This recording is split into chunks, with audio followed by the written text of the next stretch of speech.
es la tercera obra de Javier. Yo le conocí con El colgante. Y bueno, pues una obra ya... El colgante era una obra un poco inquietante, ¿no? Sí. Inquietante. Esa gasolinera ya donde empezaron a suceder cosas, en la autovía del noroeste, sí. ¿Verdad? Por aquí, o sea que te inspiraste. ¿Eso qué fue, cuando viniste a ver a la familia? Sí, más o menos, sí. Lo ha dicho él, ¿eh? Yo pregunto y él responde. Y bueno, cuando fui a la Reña, que mis padres tenían una pequeña finca ahí, Latifundio, sí, por herencia de mi abuela, y entonces pues había que echar gasolina. Y entonces pues yo paré y a partir de ahí me inspiré en la novela de Colgante. Ajá. Novela de Colgante, que ya digo, es como yo conocí a Javier, y ya pues entonces ya me empezaba a hablar del Príncipe de Lentiscar y me decía, oye, además va a tener una portada que va a ser el castillo de Mula y va a estar orientada, bueno, pues una historia así medieval. Tampoco la vamos a desglosar mucho, ¿no? Pues yo creo que lo mejor es que cojan el libro y lo compren, ¿no? Con la escena de Alba y Pedro, yo creo que ya es un resumen bastante bueno. Yo creo que sí. La escena de Alba y Pedro, deciros que nosotros siempre pues, intentamos hacer las presentaciones con una pequeña teatralización. Y a los autores pues les pedimos que nos orienten, porque claro, nadie mejor que el autor para hacerlo, ¿no? Y luego, pues aunque metamos por ahí un poco la pluma, yo luego se lo paso al lector y espero que me dé el visto bueno. Yo no sé si me ha dado el visto bueno como diciendo, bueno, vamos a ver lo que pasa aquí. Sí, la escena esa resume lo que es la novela, una parte romántica y una parte un poco lúgubre. Porque, a ver, novela romántica y lúgubre, ¿qué es lo que pretendías con El Príncipe de Lentiscar? ¿Cuál es el público al cual te diriges?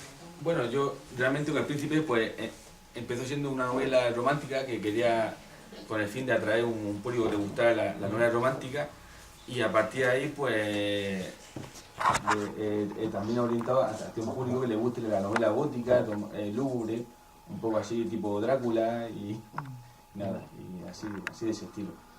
No sé yo si... Medieval también, épica, medieval, histórica. ¿Tú, Javier, cuando eras niño venías aquí a pasar veranos? O... Sí. ¿Y ya eras así, lúgubre? Sí.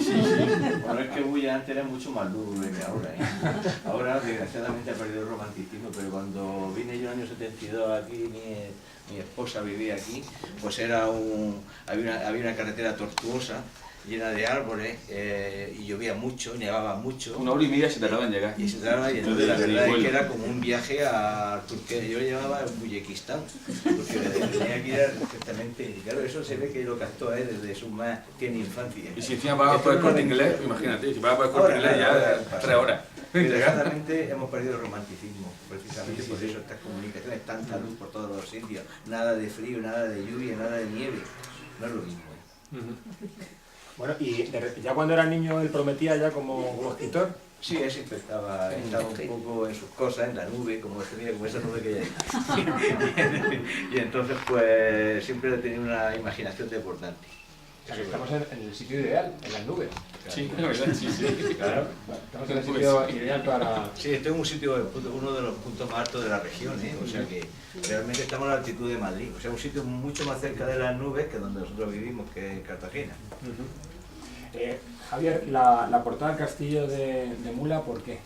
Fue porque con la intención de buscar un castillo para que intentara parecerse al castillo que aparece en la novela, pues se nos ocurrió tanto a fotógrafo como a mí que fuera el castillo de Mula, por ser un castillo que está cerca de aquí, o sea, una comarca en la comarca del noroeste, y aparte porque dentro de la región es uno de los castillos mejor conservados. Y aparte, sobre todo también porque no está muy iluminado, que eso también pues para la escena de la fotografía pues convenía. Y también tiene que decir una cosa, y perdóname. No, estamos aquí para un bueno, eso es que es más diálogo. participativo. Se trata de eso, Es que precisamente él no lo ha dicho, pero también lo hizo para reclamar que el castillo de Mula se recupere, porque ya sabéis que se ha formado una asociación y está presionando porque está en franco deterioro. Entonces también lleva un mensaje reivindicativo. Ya que no es el castillo de Luis I de Baviera, por lo menos que tengamos un castillo en condiciones. Pues mira, que sirva también tu obra para reivindicarlo, ¿no? De todas formas, si estuviera demasiado iluminado, no hubiera podido hacer esa fotografía. Entonces, porque a ver, los paisajes que recreas aquí, que tampoco son lugares concretos, pero ¿te has inspirado en algún lugar de la zona? Sí, voy a decir un secreto. los paisajes, siendo fantásticos, sí es verdad que por mucho que sean fantásticos, siempre tienes tú en la mente una idea, porque si no... Y, por ejemplo, los paisajes del reino de Lentiscar, que son bastante áridos y lúgubres, pues me inspiré un poco en los paisajes de estos de Mula, de los Budeite, así que paisajes calizos, así bastante desérticos, un paisaje lunar. Y entonces eso, en cuanto al reino de Lentiscar, pues sí está un poco inspirado en eso. En cuanto a los paisajes de la comarca natal de Milena, que es una comarca más fértil, más frutícola, pues sí está un poco más inspirado quizá en el campo de Cartagena, más o menos. Y aparte está Puerto Gana en medio, o sea que... Pero dentro de lo que cabe, todo demás es fantástico, es decir, no está inspirado en sitios concretos, sino que es un poco como una idea de la que se parte, a partir de la cual pues se crea un escenario mágico y fantástico. Las mujeres son las que generalmente compran los libros y sobre todo los leen. Tú has escrito el libro pensando en las mujeres sobre todo porque lo has escrito como una mujer en primera persona. Protagonista en primera persona. Tal vez sí, es posible que pensara... De hecho la parte romántica yo creo que va orientado... O sea, la parte romántica aparte está escrito en primera persona como si yo fuera una mujer, o sea que... Como Miguel Bosé. El chico valiente, ¿eh? El chico valiente. A mí siempre me resulta... Sí. Yo cuando alguien me dice que ha escrito un libro en primera persona poniéndose en la piel de una mujer, me resulta... Sí, no, la verdad que es complejo, porque incluso alguna mujer me ha dicho es que eso no es real, que una mujer en la Edad Media se vaya a detrás de un príncipe. O sea, me han llegado a decir eso, una novela romántica, entonces una novela fantástica, pues es que si no fuera eso, para empezar no había novela. Eso es Don Quijote, porque Don Quijote tenía a Dulcinea del Toboso y toda su aventura iba en honrar. Sí, pero Quijote era un hombre. Y sin embargo, tú has hecho lo contrario, es Dulcinea la que va buscando a su Quijote, porque en realidad es un Drácula, es un individuo con una... O sea que Javier está haciendo como los grandes cocineros, estás deconstruyendo, ¿no? El Quijote y el romanticismo en la historia. Porque en cuestión histórica, ¿tú te has basado en algún acontecimiento histórico? No. Pero sí es verdad que a la hora de escribir la novela, pues sí he tenido que documentarme en cuanto al lenguaje medieval, yo que sé, por ejemplo, los objetos, un montón de cosas que es típico de la ambientación medieval. Pero aparte de eso no hay ningún acontecimiento histórico concreto. Y bueno, pues el recorrido que está teniendo el príncipe de Lentiscar, pues bueno, tenemos que decir que se presentó, se hizo una primera presentación en los Alcázares y ahora estás aquí. Sí, esta es una presentación, sí. Que digamos que estamos arrancando ahora. Sí, claro, ¿no? Estamos haciendo carrerillas, sí. Bueno, los padres del artista pueden hablar también y... Habla demasiado. Se no para. La madre también puede hablar. La madre está ahí. No eres más callado. Los hermanos, los primos, a ver si nos descubren aquí algunos secretos. Que hable mi madre, que es bullera y aparte se llama Maravilla, o sea que... Está en otra. Bueno, pues si Maravillas quiere comentarnos algo... Pues, Sí, perdona. nada, que él siempre le ha gustado muchísimo la escritura. Desde que era pequeño participaba en el colegio en concursos de redacción y el de la Coca-Cola, fue representando al Colegio de La Palma, porque sí ha tenido esa actitud que escribía sobre cualquier tema, era capaz de escribir 2 o 3 folios cuando a todos los niños les gustaba mucho. Entonces, pues, ha estado mucho tiempo, porque realmente yo pienso que su cualidad mayor está en la poesía, que es una cosa que la tiene ahí abandonada, pero... Ahí aletargada. De hecho, este libro tiene prosa poética. Bueno, sí, tiene muchas descripciones poéticas. Tiene mucha descripción poética. Yo pienso por eso he dado a la representación. Que es mejor en poesía que en prosa, particularmente. Pero, pues nada, poco a poco, y ha estado mucho tiempo sin escribir, pero ahora pues ya ha madurado y se ha hecho mayor y se ha lanzado. Y se está lanzando aquí al ruedo. Por cierto, hablando de lanzarse, el ser autor local, autor murciano es complicado, ¿verdad? Sí, Complicado sobre todo para darse a conocer. Sí, claro, parece para que hay empezar, cierta claro. reticencia, ¿verdad? Que, Sí, claro, sí, verdad, claro que al principio cuesta mucho arrancar. por ejemplo, a ti, llegar a la gente. ¿cómo has salido tú adelante, Javier? O sea, ese primer libro, luego ya el segundo... No, sí, lo típico, la primera novela, pues a través de una editorial, a través de una persona que me contactó con una editorial, y ahí, bueno, pues yo presenté bueno, mi novela El Colgante, que llevaba ya más de un año escrita, pero sin que se publicara, y nada, le gustó, pues a partir de ahí, pues se decidió publicar una editorial de ámbito nacional, y nada, y ahí, pues a partir de ahí, pues empecé yo todo lo que tenía yo, como tardó un par de años en publicarse, pues me dio tiempo a escribir El Príncipe del Estiscar, otras cosas que tengo por ahí, y nada, pues ya me animé. Siempre es complicado, ¿verdad? Y bueno, pues Emilia y Isa, vosotras habéis apostado aquí por autores de la región de Murcia. Es complicado, ¿verdad? Sí, la verdad que sí, que es complicado. Pero vamos, nosotras hemos apostado por ayudar y por apostar por que se fomente la cultura a nivel regional. Porque, bueno, eso se ha dicho ya muchas veces, con la crisis económica surgieron muchísimos autores. No sé si fue porque tenían mucho más tiempo para escribir, generalmente va a ser así, claro. Mucha jubilación, ¿verdad?, obligada, mucho retiro momentáneo que al final se alargó, y en el fondo estamos en un país de artistas, porque así es, ¿no? Pero han surgido autores, pero vamos, en cantidad, ¿verdad? Sí, la verdad que ahora sí hay autores locales que están animándose a escribir y a autoeditarse. Sí, se está fomentando. Bueno, por ahí tenemos a un autor, a Fulgencio Caballero, a quien agradezco especialmente que haya venido aquí para estar con nosotros, que él, bueno, pues Fulgencio ya tiene una trayectoria. Y bueno, Fulgencio, los inicios siempre fueron duros, ¿verdad? Siempre, todo es duro. Pero es agradable, ¿no? Lo que se hace con gusto te llena. Y bueno, hay que perseverar. Es muy difícil, ¿eh? En el mundo que estamos ahora mismo, salir adelante escribiendo es complicado. Es muy difícil vivir de la literatura, es muy complicado. Pero bueno, es muy bonito y es muy entretenido y te llena mucho. Yo creo que todo el que escribe pues lo hace porque le llena, porque se le satisface, independientemente de lo que te produzca, ¿no?, económicamente. Es interesante, es muy complicado, hay mucha gente y las grandes multinacionales, las grandes editoriales apuestan muy fuerte por sus autores, y los escritores locales lo tenemos, los regionales pero merece la pena. Por eso yo, mira, cuando me comentaron que esta librería había abierto, porque ¿qué lleváis? ¿Desde el mes de noviembre, octubre? Desde mayo. Bueno, desde mayo. Bueno, pero que no llegáis ni al año siquiera. Pero vamos, hoy en día, ¿verdad, Fulgencio? Es heroico el encontrarte con alguien que de repente abra una librería, ¿no? Es un poco una locura. Sí, Claro. sí. Yo es que vengo del mundo del arte también. Vengo de Un selfie. vengo, De la música. sí, vengo del mundo de la música, del teatro y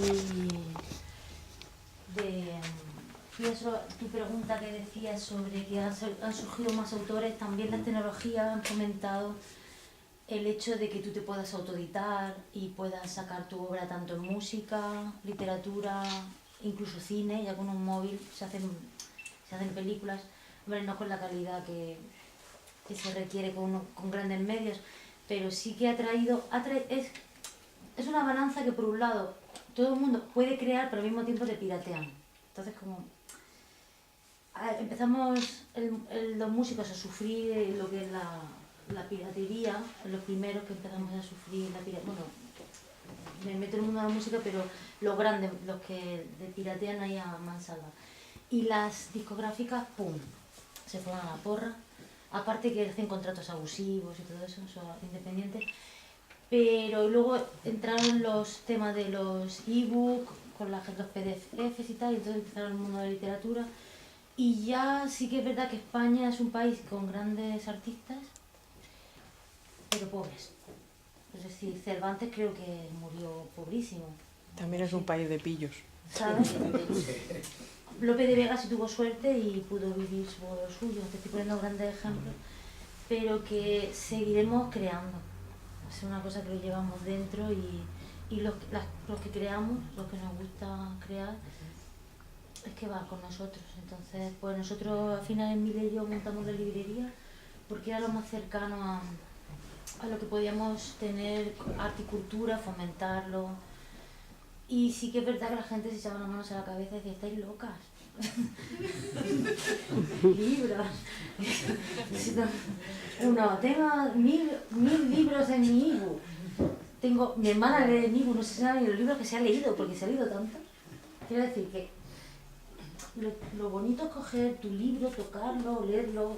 El encanto del papel, ¿verdad? Quédate durmiendo, se te caiga el libro, el anuncio se caiga el anuncio, que se caiga, y como si se te cae el iPad o lo... Te joroba un montón porque te cuesta la pantalla. Sin embargo, si se te cae un libro, luego lo coges y ya está. Pero sí que es verdad que lo que decía, las tecnologías han hecho mucho para que los creadores podamos mover nuestra obra, tanto a nivel vídeo, fotografía, tal. Pero por otro lado pues también ha hecho que la pillería pues haga que todo el mundo se lo ocupe todo, o no lo ocupemos todo. Y a la hora de pagar no se valora el trabajo. De hecho ahora ha surgido el debate con los autores, que si cobras pensión no cobras derecho de autor, y los escritores dicen pues no me conviene escribir porque me quitan la pensión y de repente parecía una broma. Sí. Te están viendo las noticias y de mal gusto, ¿eh? parecía una broma, y parecía el periódico El Mundo Today ese, y no es una broma. Y yo le decía a mi madre, digo, mamá, estoy agobiada. Dice, ¿por qué? Digo, de tanta corrupción que hay enciendo la tele y estoy agobiada, tanto millón, hablan de millones, 120 millones ese se lleva no sé dónde, el otro. Y digo, ¿soy yo la rara que quiero sacar adelante un proyecto, pagar mis impuestos, ¿sabes tal? Y mi madre, yo no estoy agobiada. Digo, claro, no es mayor. Pero yo estaba agobiada, porque es que era tanto millón. Así como, yo qué sé, como si estuvieran hablando de, yo qué sé, de litros de agua del mar. Y bueno, aquí pasa algo raro. En este mundo están pasando cosas raras. Tengo esperanza. Aún así, que se solucionará, las nuevas generaciones entenderán más con este tipo de propuestas como la vuestra, como la nuestra, lo cercano. Seremos gente ecológica, o la librería ecológica o biológica, como los alimentos. Y yo creo que solo se vive una vez, y cuando te mueres no te llevas el dinero, te llevas la experiencia. Sí, ¿no? Yo creo que se merece un aplauso, ¿eh? ¡Hombre!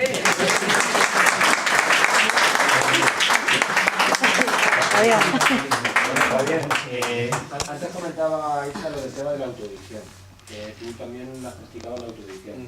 Para quien no conozca el tema, es difícil, fácil, hay que invertir mucho, hay que currárselo también mucho. Sí, claro, tienes que currártelo porque claro, luego una vez que están los libros fabricados, pues está claro que hay que promocionarlos y que la gente lo lea y llegar al público.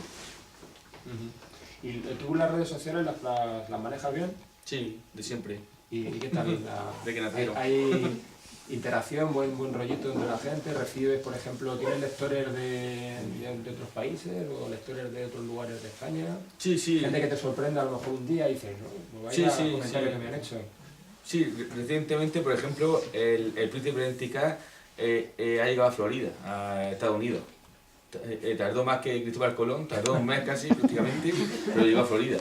Y nada, pues bien, entonces esas son las pequeñas alegrías que te dan las redes sociales, que puede llegar a cualquier usuario de todo el mundo, de España, incluso en el Atlántico, en Estados Unidos. Y eso. Son pequeñas alegrías que te dan los libros porque, hombre, hacerte rico en un principio, tú dices, voy a escribir, voy a ver qué pasa. Claro, con cubrir gastos, con ir cubriendo gastos, yo creo que es un objetivo ya ambicioso en la literatura al principio, lógicamente. Y aparte que yo llevo poco tiempo, yo he escrito toda mi vida, pero publicado desde principios de 2015, entonces está claro que ningún escritor se hizo famoso en un año. Y para que te conozcan un poquito, ¿tú dónde has vivido? ¿Qué has leído cuando eras joven, cuando eras niño? Yo he leído mucho de pequeño, de todo. He leído pues la colección de Vasco de Vapor y yo he leído mucho de pequeño. Lo que pasa es que ahora concretamente, no, si me preguntas libros en concreto, no recuerdo exactamente, pero he leído mucho desde pequeño. Y yo creo que esa sobredosis de lectura de pequeño pues ya pues me ha servido. Pues, yo realmente me gusta más escribir que leer. O sea, yo escribo con más facilidad que leer. O sea, yo me pongo a leer y vale, leo un cuarto de hora, 20 minutos y vale, bien, me gusta esta novela. Pero yo me llena más, por ejemplo, ponerme a escribir. Y yo, o sea, yo he leído y he escrito mucho. Y ahora, claro, ahora también estoy leyendo. Esta novela realmente está inspirado en muchas lecturas. Porque igual que el colgante está inspirado más en la realidad del día a día, en los paisajes de Murcia, en el Mar Menor, en los bares, en una aventura, una fantasía que se me ocurrió, pues de ahí surgió el colgante. Pero esta sí está inspirado más en novelas pues del siglo XIX, por ejemplo, de Julio Verne, de Bram Stoker, de la de Drácula, la de Mary Shelley, de Frankenstein, por ejemplo la de Oscar Wilde, la parte romántica, cuando se describe al príncipe, está bastante inspirada en Oscar Wilde, en el retrato de Dorian Gray, que no es el Gray de las 50 sombras, el otro Gray, un poco con más calidad literaria. Y nada, pues en toda esa lectura han servido un poco también para inspirarme en este príncipe de Tiscar. Y nos comentabas que tú te gusta más escribir que leer, pero en el proceso de elaboración de un libro, esta mañana yo estaba con un autor que comentaba precisamente también, recuerdo de un acto hace poco con Fulgencio Caballero, aquí también, ¿verdad? Fulgencio, el tema de las correcciones, el tema de la revisión, que al final los autores dicen, si es que madre mía, me leo mi libro 8 o 10 veces. Eso es lo más agotador, sí. ¿Verdad que sí? Pero lo que pasa es que es necesario. Yo, por ejemplo, cuando escribo un libro, hay 3 o 4 meses, que es la parte creativa, que eso es genial. Luego, pues, revisa. Lo que pasa es que lo bueno de la revisión es que siempre añade otra cosa. Entonces, siempre tiene una pequeña parte creativa, porque sigue añadiendo cosillas que tú vas viendo, pero sí verá que es un poco más ingrato, sí. Un poco más trabajo, de verdad. Un poquito más trabajo, sí, ¿no? Lo demás crear. Lo de asistir a talleres literarios, ¿eso tú has ido a alguno? ¿Tú crees en ello? ¿O eso el autor le sale porque sí? ¿Un autor se hace o nace? Yo asistí a talleres creativos, literarios, yo en mi, particularmente, yo como escribo, o sea, eso quizás sea más interesante para el lector, que sea un lector que le enamore de ser lector, quizás sea más interesante, pero vamos, yo no participo en muchos talleres literarios. Y lo de, tú eres, bueno, ya que tienes una literatura con temas un poco lúgubres, digamos, ¿escribes de noche o no me digas que escribes a las 3 de la tarde? Porque estos temas tienen que ser a las 3 de la madrugada, por lo menos. Yo escribo de noche, lo que pasa es que el problema de la noche es que muchas veces te entra sueño. Y escribir con sueño un poco da mucha impotencia, porque quieres escribir pero el sueño te vence. Entonces, pues bueno, sí, suelo escribir por la noche, pero a una hora pronunciada. Porque es que si no ya es que te duerme y claro, esto es un esfuerzo creativo. Es que no mismo que ponerte a ver una película, ponerte a ver algo en la tele y dormirte. Esto necesita un poco más de concentración. Entonces pues dejémoslo por la tarde-noche ya, anochecer. Claro, porque luego esto tiene otra contrapartida, que tú tienes tu trabajo, claro. No, claro, sí. Si no, es un hobby, claro. Es una ilusión, ¿no? Es un trabajo que me da de comer, claro. Y el trabajo que te da de comer también requiere un sueño, un descanso, claro. Que se lo robas para escribir, claro. Claro, eso hace que claro, la literatura no pueda escribir 4 o 5 horas al día, que no puedo materialmente. ¿Cuántas horas escribes tú al día? Pues entre media hora y 1 hora y media en el día que esté más motivado y con más ganas, pero nunca pasa de eso. Bueno, tú eres de los metódicos. También hace poco un autor decía que él escribía después de comer, salvo cuando su mujer le mandaba a tirar la basura, a irse al súper, etcétera, etcétera, pero que él siempre después de comer. No, eso no. Porque luego ya después entraba, yo cuando puedo, tenía jornada partida, luego a las 5:30 volvía otra vez al... Cuando puedo, pero no, eso no, yo no soy maniático y en escribir tampoco soy maniático. No tengo manía de hora establecida. ¿Y eso de las musas, tú crees en ellas? ¿Que aparece una musa por ahí? Pues lo que pasa es que al final ya tiene la mucha constante, al final ya, eso ya, la mucha mejor, a lo mejor, como inicio sí, pero una vez que ya le ha cogido el truco, ya siempre tiene mucha, aunque realmente no exista. Entonces... Oye, hablando de musas, a mí hay una cosa que siempre me... Digo, esto ha generado un conflicto, lo del tema de las dedicatorias y todo esto. Al final, bueno, tú cuando... porque ¿el libro está dedicado a alguien, en concreto? No recuerdo, creo que no, no a mi familia, pero no... Porque, bueno, ya cuando un autor, ya cuando ha publicado 4, 5, 6, 7, 8, al final se le acabarán ya ¿no? Estos autores que al final le están agradeciendo, ¿no? El libro. Sí, el agradecimiento. Bueno, siempre surge alguna persona nueva. Por ejemplo, en esta está el agradecimiento, pues lo centro también en la editorial, en esta editorial, mientras que en la anterior novela no aparecía esa editorial. Siempre pues, aparece alguna persona, no sé, nueva a la que, en este caso, por ejemplo, al fotógrafo y a la persona que se prestó para la fotografía. Eso pues, lógicamente merecía un agradecimiento. Ya que no va a tener un sueldo, una recompensa económica.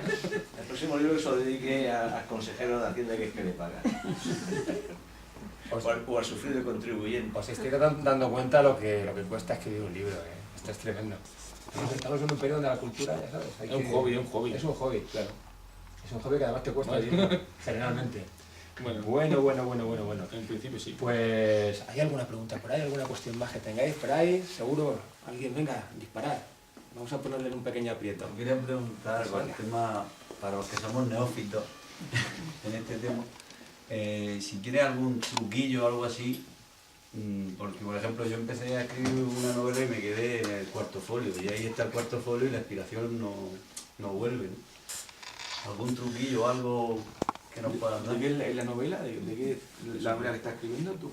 Es una novela también, digamos, que se basa en la antigüedad, bueno, mucho más antigua que la de mí. A un truco, pues no pues simplemente supongo porque te has quedado atascado, ¿no? Sí. Escrito 4 folios. Básicamente. Que está atascado. Más que una novela en un relatino. Bueno, quizás si solamente has escrito ¿cuántas páginas? ¿4 páginas? Sí. Pues podría intentar otra novela. Quizás si te has quedado atascado. Sí. No, yo me ha pasado de dejarlo. Novelas que incluso están a medio, dejarlas. O para que llegue una época mejor, que a lo mejor nunca llega. Yo creo que esas cosas cuando las dejas ya es difícil que... Pero quizás volver a intentarlo con otra cosa que te inspire, porque con 4 páginas tampoco va a perder mucho. No, claro. 4 páginas, cuando me pongo a escribir, 3 páginas, Sí, hay que romper. el último ataque de un día sale, entonces quizás... Ojalá que nunca se sabe. Sí, eso lo he pensado. ¿No? Cuando una novela empieza y fluidamente salen ya 20 o 30 páginas, ya esa novela es que ya tiene bastante tirón, pero claro, con 3 o 4 páginas se puede... Yo tengo muchas cosas escritas de 3 o 4 páginas y hasta más páginas que lo he dejado. Porque si no sabes cómo continuarla, no te motiva. ¿Y no sería bueno hacer como un esquema antes de empezar o más bien empezar a escribir ya sobre lo que va surgiendo? O por lo menos hacer un esquema de dónde más o menos quiere llegar y luego a medida que vas avanzando pues puedes introducir novedades, cambiar ese camino y entonces tomar otras derivaciones, pero siempre teniendo como un plan general, un esquema general. O eso es muy racional quizás para un artista, un creador, ¿no? Es demasiado racional. No, yo por ejemplo en esta, yo tenía la idea, digo, voy a empezar con una novela romántica y esa lúgubre. Pero aparte de ese esquema inicial, no tenía al principio, no recuerdo tener de a dónde iba, quizás, o sea, una cosa muy genérica. Y el colgante ni siquiera tenía eso, el colgante tuve la idea de lo de la gasolinera, porque aparte el colgante tuvo el colgante fue que se me ocurrió escribirlo en Facebook. O sea, dije yo, bueno, pues voy a empezar una novela, pero lo voy a escribir por capítulos en Facebook. Entonces empecé a escribir el primer capítulo, entonces la gente pues empezó a darle me gusta, hacer comentarios, y entonces yo ya continué con... En ese caso, por ejemplo, no tenía esquema inicial ninguno, solamente se me ocurrió al principio. Y luego pues se fueron concadenando ideas. Esta pues sí tuve un poco más la idea de lo que quería, una novela romántica que tuviera parte gótica o parte lúgubre, pero poco más, no tuve al principio... Pero bueno, otros escritores sí, que otros escritores sí que hacen su esquema y lo tienen todo preconcebido. El Crocante es que es muy autobiográfica, hay muchas situaciones, muchos planos, digamos que tú has vivido personalmente. Yo creo que eso lo va enhebrando unos con otros y entonces pues eso te va sirviendo, porque quitando la última parte del Colgante, que es un poco más fuera de esto, pero la primera parte tiene muchos elementos que los que somos de allí, del entorno, vamos descubriendo por dónde va la cosa. Con ese elemento de misterio. No, ahí yo creo que la clave es en meterte en tu propia novela. O sea, cuando tú ya asumes el rol de tu personaje, pues ya tú mismo te sorprendes. O sea, lo importante es tú mismo sorprenderte. Yo cuando escribía, llega un momento que parece que no escribes tú. O sea, tú piensas que, por ejemplo, un personaje va a ir de aquí de La Palma, va a ir a Murcia, pero luego resulta que se para a mitad de camino porque al personaje se ha aburrido. Y entonces es lo que... Son cosas que te van sorprendiendo conforme lo vas escribiendo. Yo creo que eso es porque ya llega un momento que tú asumes la personalidad de tus personajes. Bueno, Javier, pues yo creo que para quien no lo tenga claro... Uy, qué miedo.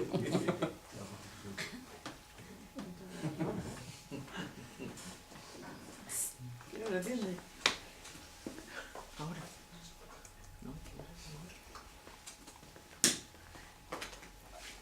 Ahora viene lo lúgubre. El personaje de la novela es una mujer, pero bueno. No, pero un poco asexual, ¿no? ¿Quién iba a acompañar?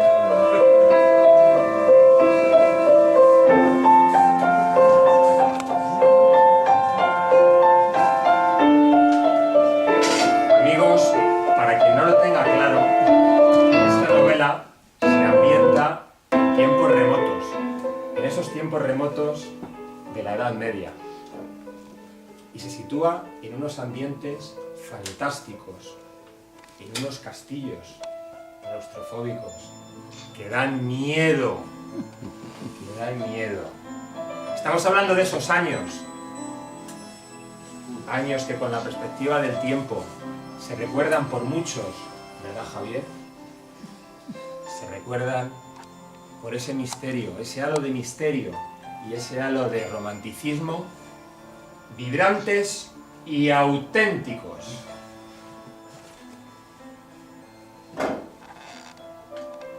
La vida, en aquellos tiempos, era dura y breve. El amor, la muerte, la vida y la fe. Entonces se amaba intensamente, pero con una clase de amor que podía matar y desembocar en la muerte. La vida era corta. La pasión y el amor infinito y despiadado dominaban los corazones. Y la fe en la otra vida era una creencia sagrada e indiscutible. Sí, se mataba y se moría por amor. Incluso en las guerras, la fe espoleaba las espadas. Y por ella se derramaba sangre. Por una ciega y sagrada causa. Por amor. Por amor se podía morir, matando. Sí, entonces las princesas podían perecer de amor. Y existían corazones bondadosos, entregados, apasionados, y personajes siniestros y malvados, de turbio corazón. Y lo eran con toda su intensidad. Cada cual amaba como sentía. Y así lo hacían ver al mundo. Así hasta el fin de sus días. Con mucha pasión. Con tanta pasión como la que tiene nuestro amigo Javier García Moreno, y a quien vamos a dedicar un gran aplauso.